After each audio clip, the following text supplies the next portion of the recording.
Coronavirus, a macrobiotic perspective. Part 1. The outer coating of bacteria, the outer skin, is made up of carbohydrate and fat.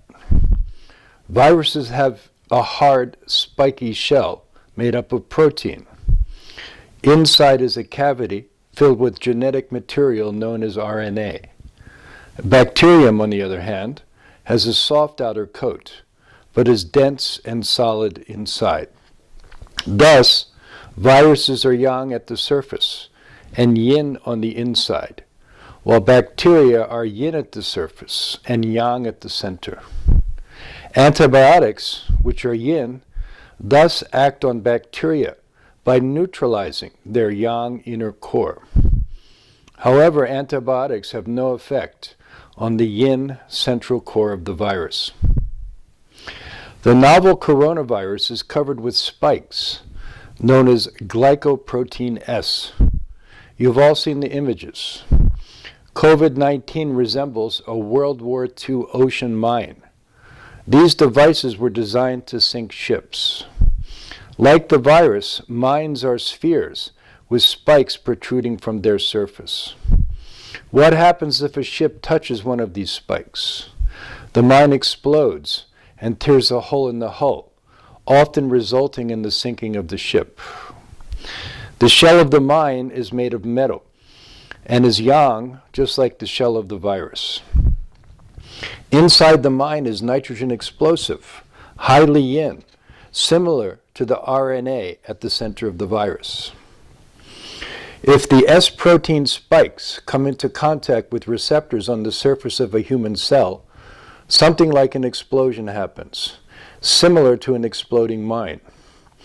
The virus bursts through the cell's protective membrane and releases RNA into the interior of the cell. Viral RNA fuses with the cell's DNA. Keep in mind that RNA is yin and DNA is yang, forcing the cell to begin replicating viruses. The cell will eventually explode and release the next generation of viruses into the bloodstream. This process repeats over and over, resulting in viral infection. Viruses come in both yin and yang varieties, as do bacteria. With bacteria, we find gram-negative and gram-positive varieties. With viruses, some are mild, others severe.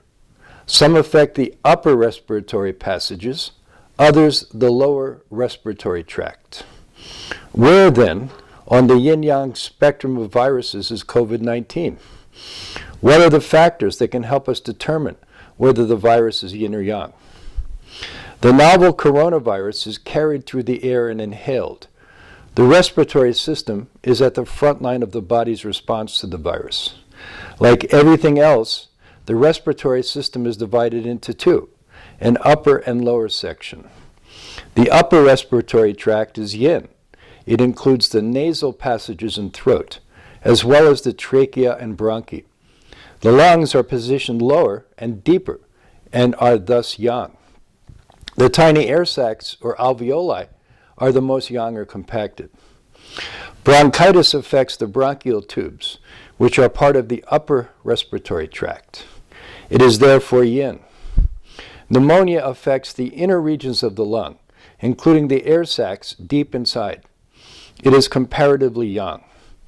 The symptoms of bronchitis are milder, while the symptoms of pneumonia can be severe. The symptoms of pneumonia may include a high fever that can be life-threatening. Colds and flu are another example. Viruses cause both, yet one is yin and the other yang. Most colds last about a week, with their main symptoms being a runny nose, sneezing, sore throat, and a light cough.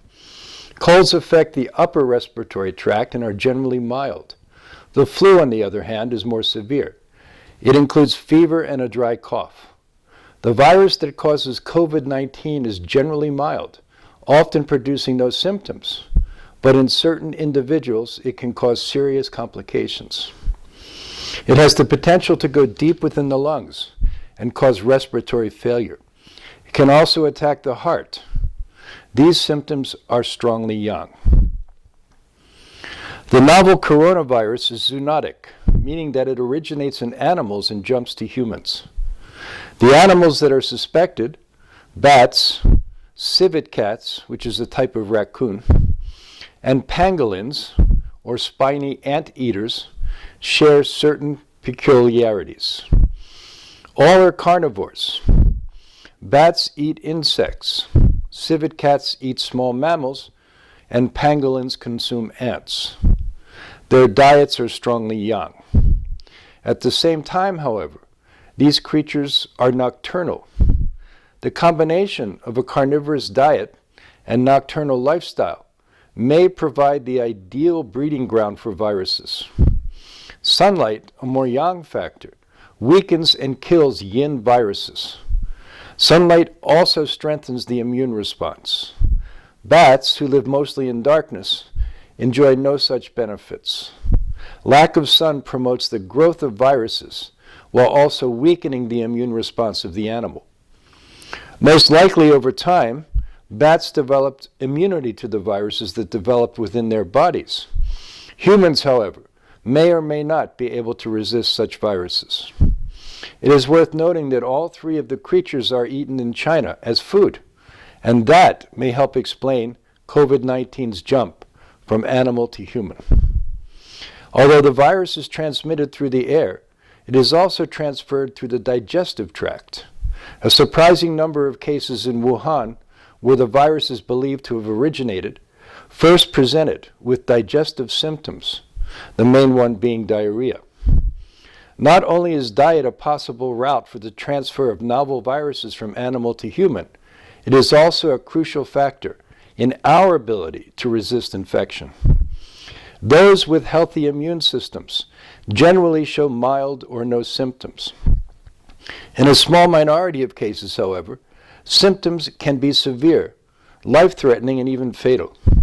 Indications are that individuals in that latter group suffer a variety of pre-existing conditions, such as type 2 diabetes, heart disease, obesity, and cancer, all of which compromise the immune system. In a healthy individual, the immune system reacts to foreign proteins, such as those of virus and bacteria, by neutralizing and facilitating their discharge from the body.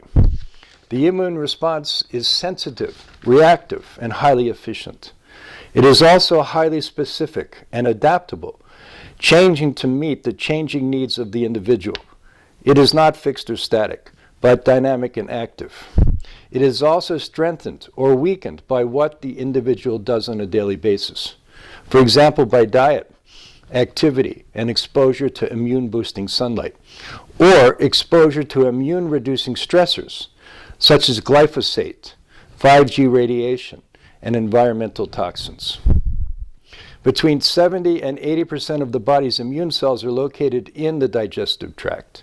How these cells function is largely determined by the health or sickness of the 100 trillion bacteria known as the microbiome that inhabit the digestive tract.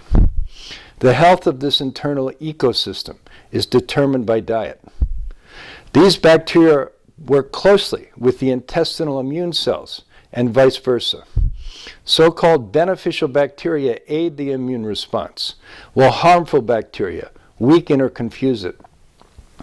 Writing in the journal Cell on March 27, 2014, researchers Yasmin Belkade and Timothy Hand state, quote, "The microbiota plays a fundamental role on the induction, training, and function of the host immune system.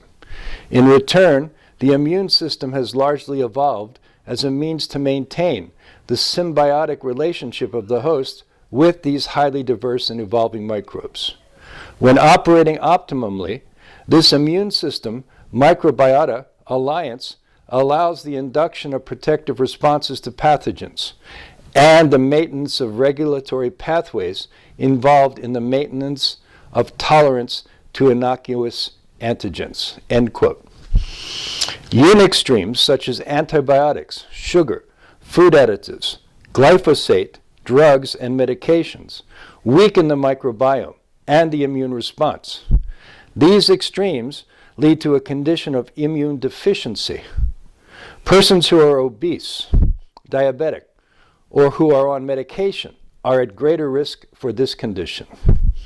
On the other hand, animal protein, much of which is not fully digested, putrefies in the colon and increases the number of pathogenic bacteria.